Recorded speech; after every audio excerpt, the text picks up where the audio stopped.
Good evening. This evening I'm going to be talking about mobile phones. You must be wondering why I've picked up a topic like mobile phones. Today it's in everybody's hands, whether it's the person is a CEO of a company or a student or even a person who's working in somebody's home or a mason, whichever strata of society that people may come from, they all own a mobile phone. Of course, the prices will vary. Some would be just maybe a very, very simple phone that would just receive and make calls, and some are more sophisticated with all kinds of different uses, and but yet today I think life would be practically impossible without your phone. The first thing that everybody does is reach out for your phone, maybe to switch off the alarm that is going off in your phone, or maybe just to check your WhatsApp messages or whatever. I want to tell you that I grew up at a time when there were no mobile phones. And the only phone that I saw as a young girl was a big, huge black phone, which was most often kept in the living rooms of people's homes. And not everybody had a telephone those days. And even if you had to get a phone, you had to really wait in line, because it would take you several months after you applied for a phone connection to get one. It's not like today you have money, you can just walk in and buy a phone across the counter and go into another store and get your SIM card, and then your phone is activated. It wasn't like that. You had to wait for you to have a phone.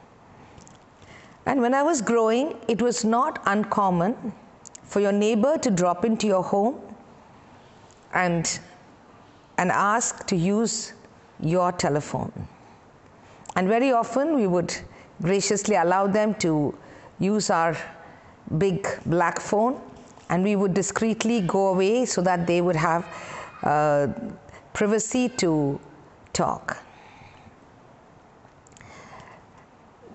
I sometimes wonder, in those days our phone calls and our conversations were overheard by everybody in the family, because the phone was in the living room, and you could not sit and talk for long hours on the phone, because there were other people in the family and there was only one phone and many people to use it.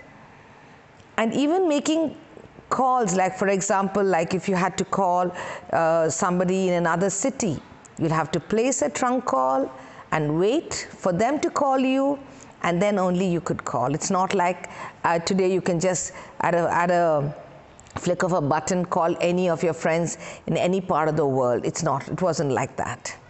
And even messages, if somebody had passed away, or if there was any good news or any bad news, we would send telegrams to people. And these telegrams would reach maybe in about 12 hours or 24 hours to whichever place, and people would receive a message, not like you do now, instantaneously. Very often, when I look at phones, of course, these days, like I told you, we have so many options, and we have beautiful covers to dress up our phones, and many people have very, very expensive phones, which is like a status symbol, because everybody wants to know, what kind of a phone the other person has, and you want to have the best that is available in the market, sometimes to keep up with the Joneses. And I when I watch people on their phones, I sometimes wonder, or sometimes when I have my phone ringing constantly, I sometimes wonder, is it a boon or a bane? Many times, yes, I know that our phones today double up as so many things. You can get connected on Facebook, and we can send messages on WhatsApp, see pictures instantaneously, we can shop online, and we can like I said, talk to anybody in any city across the world. And if you want to even get any information on anything, Google is always there. You can always check online about benefits of things, or whether it's something to do with the medication or something to do with the beauty product. It's all there at a flick of a button. And we are exposed to so many things, even news, for example. We get so many aspects and so many different different kinds of news that are coming on our phones all the time. Sometimes sadly it's fake news as well, but then we are very, very informed about many things, which we didn't have all these kind of gadgets and facilities when I was a young girl. But yet I want to talk to you about some things that sometimes that your phone actually can become a bane. Because many times I get sometimes irritated with the number of calls that keep coming, and I don't have any time for myself. And also the pressure that when you see a missed call, you're expected to respond. If not immediately, at least respond to the person. And sometimes I really feel like I'm like a dog on a leash.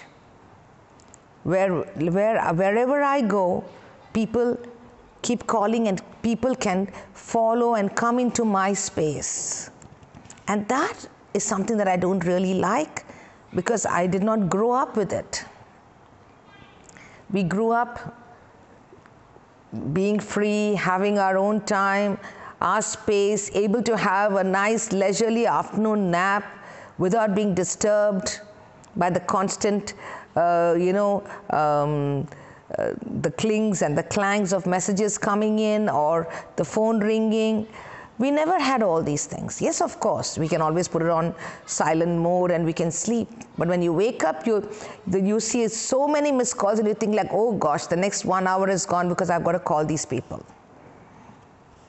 Another very sad scene that I've seen is at restaurants. Many times, you see a family at a restaurant, and each of them are just looking at their own phones.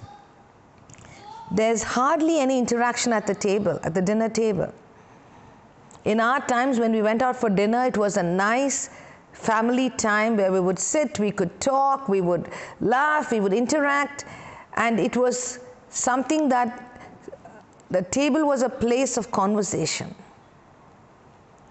Unfortunately, even sometimes when I go out for dinner, even I'm tempted to look at my messages to see who are the ones who are messaging me on WhatsApp or whatever.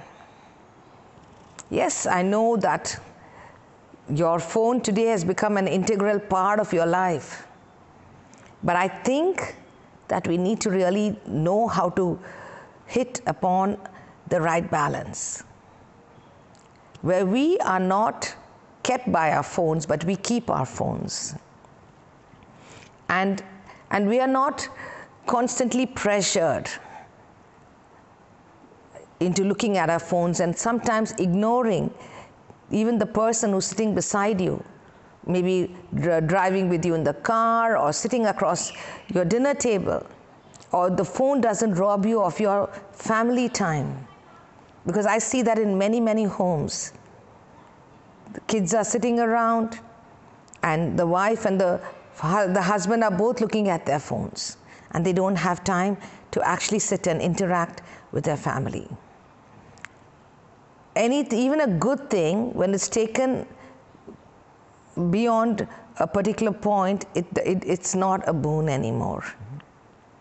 So I think in today's time, we have to really know how to strike a balance so that we have family time. We can, maybe put off our phones or put it on silent mode and sit down and give our time and our attention to our family, maybe our spouses, our children, our parents, our friends, and enjoy time instead of feverishly glancing at our phone every 5 minutes. Wanted to tell you that when we didn't have these mobile phones, we had times to sit in the park, we had times of maybe stargazing, we had times to do other things.